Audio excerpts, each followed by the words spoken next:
நீங்கள் பார்த்துக் கொண்டிருப்பது நியூஸ் 21 செய்திகள். தமிழ்நாடு செய்திகளை உடனுக்குடன் தெரிந்து கொள்ள நியூஸ் 21 செய்திகளை பாருங்கள். உண்மை, உழைப்பு, உயர்வு. கொடைக்கானலில் 3000 ஆண்டுகளுக்கு மேலாக பழமை வாய்ந்த பூம்பாறை குழந்தை வேலப்பர் கோவில் திருத்தேரோட்டம் விழா வெகு விமர்சையாக நடைபெற்றது. பல்லாயிரக்கணக்கான மேற்பட்ட பக்தர்கள் கலந்து கொண்டு கோஷங்கள் முழங்க அரோகர பக்தி பரவசத்துடன் தேரை இழுத்து குழந்தை வேலப்பரை சாமி தரிசனம் செய்தனர். வணக்கம். இன்று பூம்பாறை குழந்தை வேலப்பர் கோயில் 3000 வருஷம் பழமையான கோயில் இன்னைக்கு தேரோட்ட பவனி. அந்த தேரோட்ட பவனி தான் இப்ப நடந்துகிட்டு இருக்கு. இது ரொம்ப விசேஷமான கோயில். பழையான மக்கள்கள் கலந்துக்கிற கோயில். இந்த கோயில தான் இப்ப நம்ம பார்த்துக்கிட்டு இருக்கோம்.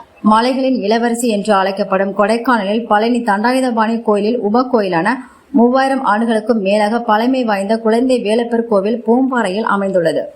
இந்த கோவில் கடந்த மாதம் 14ஆம் தேதி கொடியேற்றத்துடன் விழா துவங்கியது. தினமும் சேவல், மயில், காளை, சிங்கம் உள்ளிட்ட வாகனத்தில் குழந்தை வேலப்பர் இரவு நேரத்தில் உலா வந்து காட்சியளித்தார். இதனைத் தொடர்ந்து திருவிழாவின் முக்கிய நாளான இன்று கோலாகலமாக திருத்தேரோட்டம் நடைபெற்றது. இதில் குழந்தை வேலப்பர் சுவாமி வள்ளி தெய்வானையுடன் ரத வீதிகளில் பவனி வந்து பக்தர்களுக்கு காட்சியளித்தார். இதில் 50க்கும் மேற்பட்ட மலை கிராமங்களை சேர்ந்த பக்தர்கள் கலந்து கொண்டனர். மலை கிராமங்களில் நடைபெறும் தேரோட்டங்களில் குழந்தை வேலப்பர் கோயிலில் நடைபெறும் இந்த தேரோட்டம் உலக புகழ் பெற்றுள்ளது. தேரின் இரண்டு புறமும் தேரின் முன்பகுதியும் பின்பகுதியும் வடம் பிடித்து இழுக்கும் முறையில் அமைந்திருப்பது தேரோட்டத்தின் சிறப்பம்சமாகும்.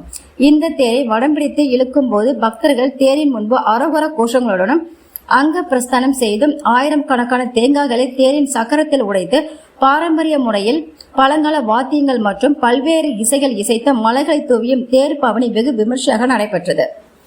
இந்த தேரோட்டத்தில் பல்லாயிரக்கணக்கான பக்தர்கள் கலந்து கொண்டனர். இந்த தேரோட்டத்தில் சுற்றுலா பயணிகளும் கலந்து கொண்டு குழந்தை வேலப்பரின் தேரோட்டத்தை ரசித்து வழிபட்டனர். இந்தியாவில் உள்ள மலை கிராமங்களில் தேரோட்டம் பூம்பாறையில் நடைபெறுவது குறிப்பிடத்தக்கது. நியூஸ் 21 செய்திகளுக்காக கோல் சுரேஷ்.